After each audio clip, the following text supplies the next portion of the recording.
Assalamualaikum warahmatullahi wabarakatuh. Waalaikumsalam warahmatullahi wabarakatuh. Alhamdulillahirabbil alamin. Kita bisa bertemu lagi ya di pelajaran sejarah Indonesia, belajar sejarah bareng Bu Fitri. Ya, gimana? Siap belajar sama Ibu? Coba Ibu tes dulu kesiapannya. Ya, jargon kita historistik. Silakan KM-nya, ya, dipersilakan untuk berdoa terlebih dahulu. Sebelum kita memulai pelajaran pada hari ini, alangkah baiknya kita berdoa supaya di pelajaran hari ini kita bisa mendapatkan manfaat. Berdoa menurut kepercayaan dan agamanya masing-masing, berdoa dalam hati mulai. Selesai. Siap, beri salam. Assalamualaikum warahmatullahi wabarakatuh. Waalaikumsalam warahmatullahi wabarakatuh. Oke, terima kasih Ansal ya. Oke, selanjutnya Ibu mau mengecek dulu ya kehadirannya ya. Gimana ini hadir semua?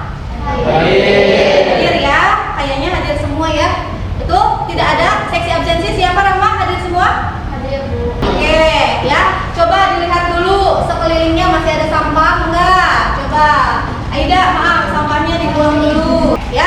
Nah, sebelum kita masuk ke materi hari ini, coba Ibu ingin mengingatkan kalian ya. Bukan mengingatkan sih, lebih ke ngecek kalian masih ingat atau enggak materi yang sudah kita pelajari sebelumnya di minggu kemarin tentang apa?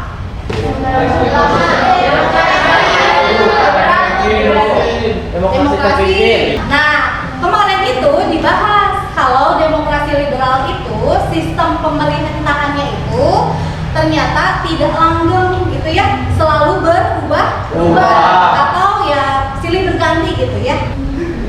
Apa hubungannya? Masih ingat nggak? Coba apa hubungannya Soekarno sama bubarnya demokrasi liberal? Atau apa hubungannya, kaitannya Soekarno dengan masa yang akan datang setelah demokrasi liberal? Ya, kita lanjut. Nah, ini ya. Jadi sebelum kita ke materi, Ibu mau ngasih dulu nih penguatan buat kalian, manfaat gitu ya. Manfaat belajar sejarah itu buat apa sih? Kan kalian suka banyak yang bilang ya, kalau sejarah itu mah bukan masa lalu, ngapain diingat-ingat, yang lalu mah biarlah berlalu.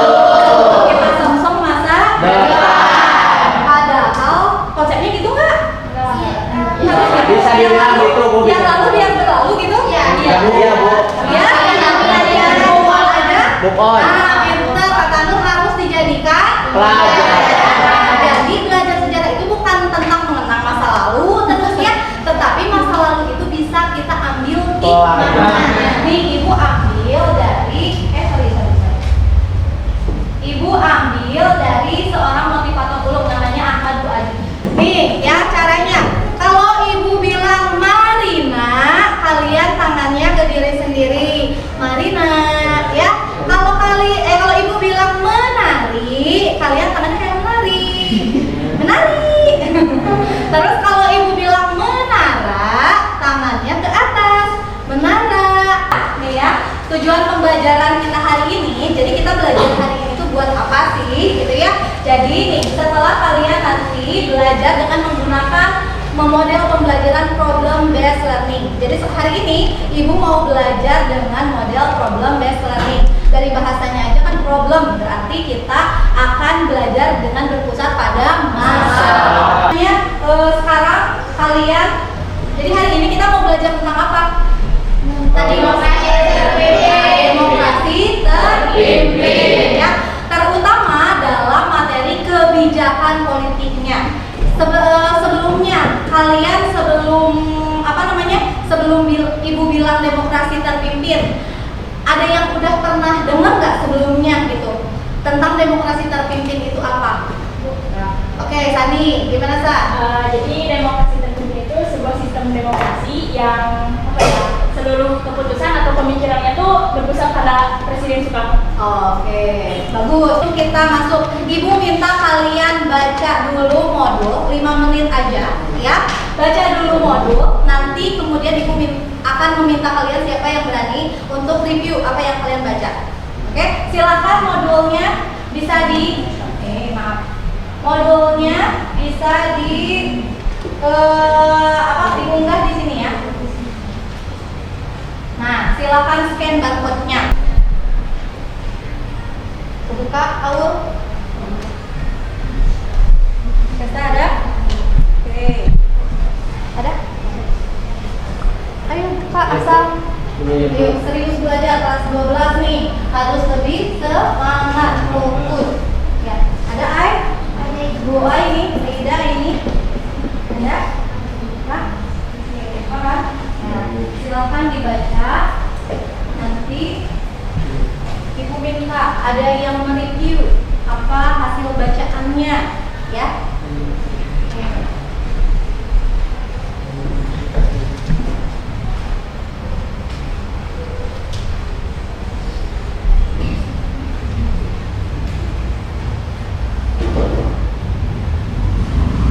Jangan ada yang buka yang lain ya, HP-nya dipakai untuk baca.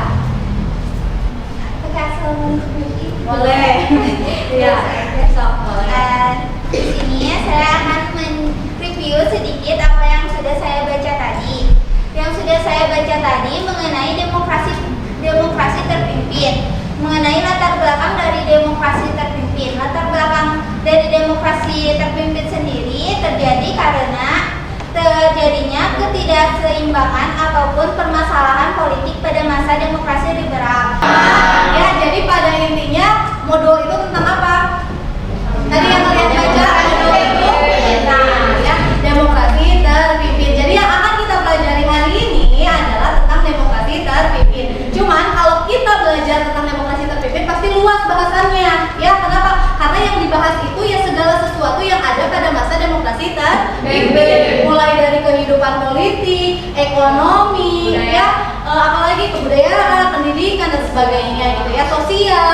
Tetapi yang kita bahas hari ini itu hanya tentang kebijakan politiknya saja. Ya, jadi kehidupan politik yang kita khususkan. Kebijakan apa aja sih yang diambil sama Insinyur Soekarno sebagai penggagas demokrasi terpimpin pada masa demokrasi terpimpin? Katanya demokrasi terpimpin itu punya ciri satu, dominasi presidennya menguat. Ya, jadi karena tadi ada konsep demokrasi yang dipimpin, jadi seolah-olah presiden itu, Insinyur Soekarno itu merasa bahwa dia adalah pemimpin satu-satunya. Ibu mau mau bagi dulu kelompok. Ya, di sini ibu udah bagi kelompok jadi 4 kelompok. Pembagian kelompoknya secara heterogen, ya. Jadi udah ibu acak gitu ya. Nih ibu sebutkan pembagian kelompoknya sebentar. Kelompok 1, ya. Aini, ya ada Aida. Oke, perhatikan dulu gimana tata caranya, ya. Jadi ibu akan sajikan dalam sebuah LKPD permasalahan itu, ya. LKPD-nya bisa di sini kalian scan, ya. Tap kameranya, arahkan ke sini. Ada juga linknya, udah ibu share di grup kelas, ya. Jadi ini berbentuk live worksheet. Jadi kalian mengisinya bukan lagi di kertas, tetapi ini udah paperless. Jadi ngisinya LKPD-nya langsung di HP masing-masing. Dibuka nanti link atau ini barcode-nya. Jadi selain kalian menjawab, ingat kalian diminta membuat esai. Kalau ada kesulitan jangan lupa ditanyakan ya. Jangan ragu buat bertanya. Sok diskusi. Jadi diskusikan. Dibagi-bagi tugasnya. Ada yang mengerjakan, ada yang membuat esai, ada yang nanti ditunjuk sebagai presentator. Silahkan. Yang itu apa? Isinya berapa menit? 20 menit cukup? Kurang, 25 menit. 25 ya. 1 jam. Ya, oke. Oh iya nggak apa-apa. Nanti jangan lupa disubmit setelah kalian beres mengerjakan LKPD. Ayo jangan dulu. Oke, sudah ya. Semuanya sudah masuk di Google Live Worksheet Ibu. Kenapa Dimas? Kenapa? Ya sudah kan isinya sudah aja biarin kalau simak. Oke, ya. Sekarang kita lanjut ke tahap presentasi. Sudah ya?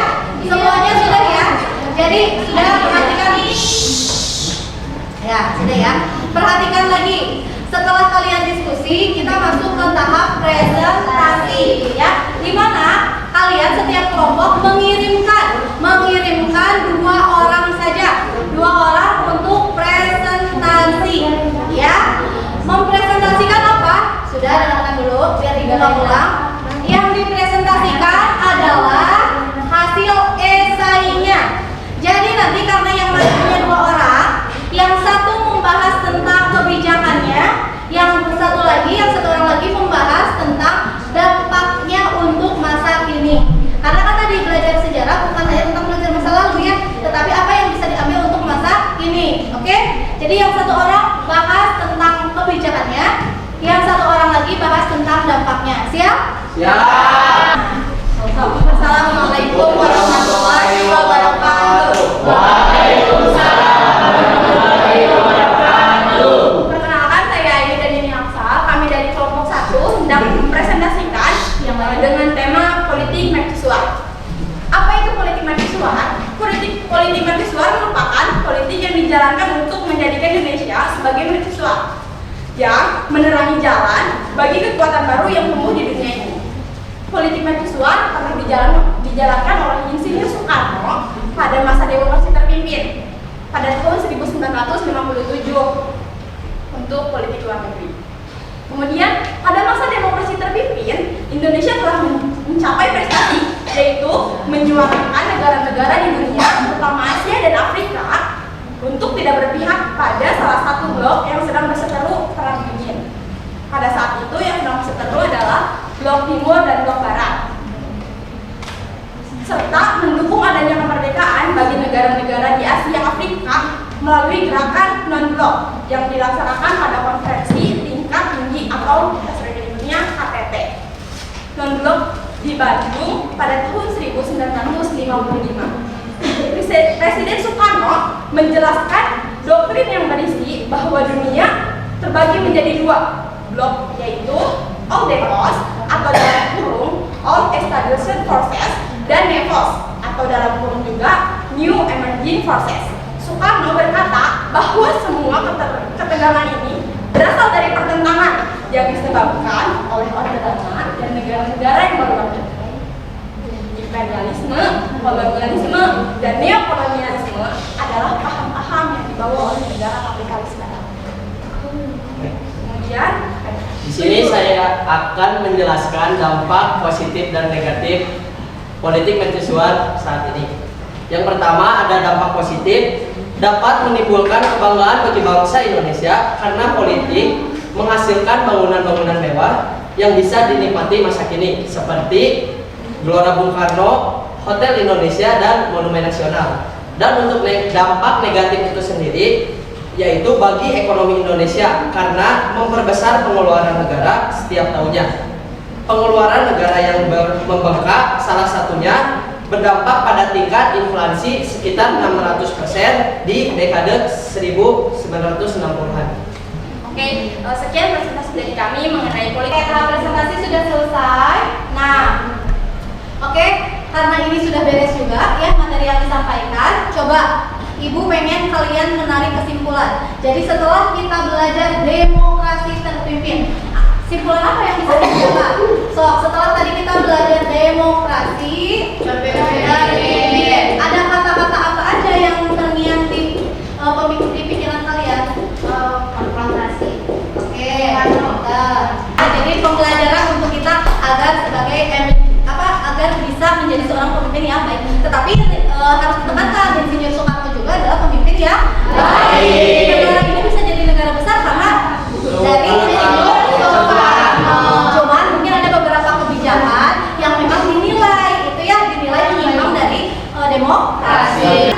Ya, yang mungkin berarti nanti kita Ibu akan mengadakan kuis di luar pelajaran karena kuisnya itu via kuisis, jadi bisa di mana saja. Sebelum kita pulang, alangkah baiknya kita berdoa supaya kita selamat di perjalanan dan sampai rumah dengan baik. Berdoa menurut kepercayaan dan agamanya masing-masing, menurut dalam hati boleh. Jabri salam.